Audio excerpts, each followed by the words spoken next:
I'm not freezing.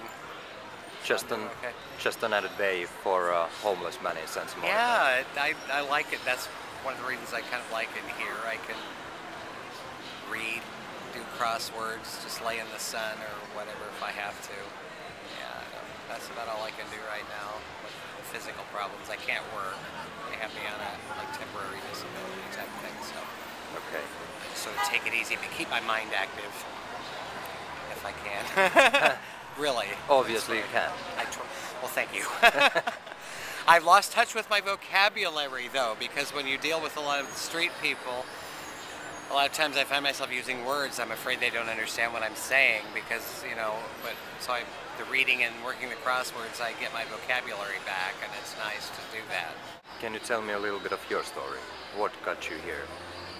Medical problems. They had me on every single painkiller, addicted to them about twice. That didn't help. And then I drank for the pain, and that just led to problems. And finally, one day, back in the Midwest, somebody had a doobie in the park. I was homeless by this time.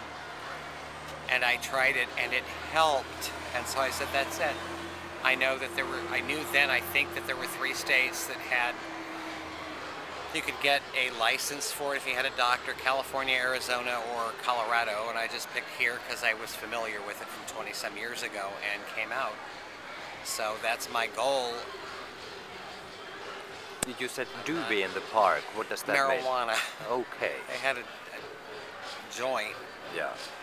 And all the neurologists that I had seen for 15 years always asked me, they would say, do you, and I would say, what do you mean? Smoke marijuana? And they would say, well, yeah. And I say, no, first of all, it's illegal. Second of all, if I have dirty potty on a drug test for a job, I wouldn't get the job, or if they have random. And then I said, why? And they said, well, everybody we've ever met that's in your condition says they smoke it and it helps them. And I never did. And lo and behold, maybe if I could have really legally done that back there, I would still have my cats and my furniture and maybe been able to hold down a job. But back where I come from, if they caught you with any of that, it was a felony. I wish I could get in touch with all of these lobbyists, because I could be their poster boy for legalization of this.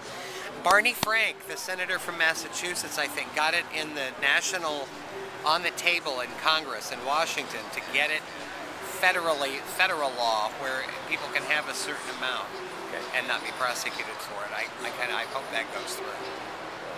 Yeah, whether people do it to get high and have fun, or for people like me that really need it and want it for medicinal purposes. Because I don't smoke it to get high and laugh. I don't do that, and I don't need a whole lot. That's another thing. Just a couple tokes or whatever, and it lasts. It helps me. So, but that's what led me really here. Are you getting cured? I mean, are you Well, seeing anyone? Is there any hope? Well, I mean, I'm not giving up because I chose life. That was like my last choice, I guess. So it was either, for me, I chose life by coming. I know I'm on the streets, it doesn't look like it, but this is choosing life because I still have hope that something can help, that somebody somehow is going to help me. So, and I'm here. It's not. It's on the streets, but it could be worse. Yeah. What's the plan for the night?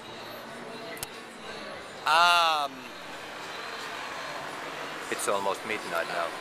Yeah, about this time is when I would head up to where I sleep on the street. I know you can't really sleep out here. You could, but the cops, you're not supposed to do it. So I would start heading toward where I sleep and start winding down. Well, I think it's absolutely ironic that in the situation here that they're having, this crisis or whatever with the homeless, and with the lawsuit that the ACLU filed against them, and Santa Monica's, again, reputation for helping the homeless. There's a building here, right down here, not far from here, and on the words on the building it says shelter, and the building is sitting empty. I just find it ironic.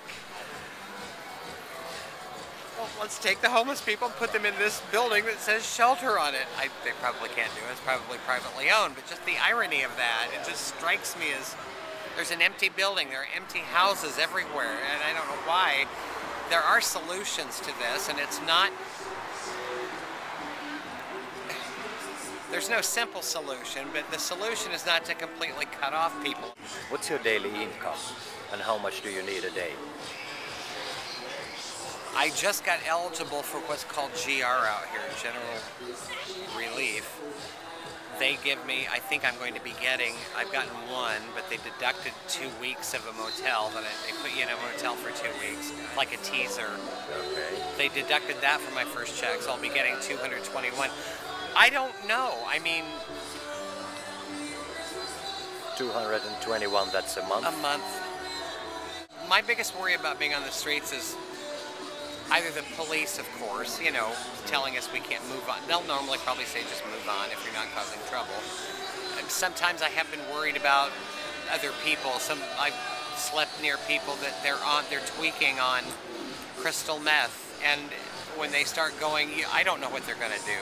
So there is some danger. I kind of worry sometimes about them, and I worry about, I'm not causing any problem, the police. If I knew somebody who had a garage, just let me sleep there at night. I'll show up at 11 o'clock, I'll sleep in the garage, I'll get up and I'll go in the morning. No problems.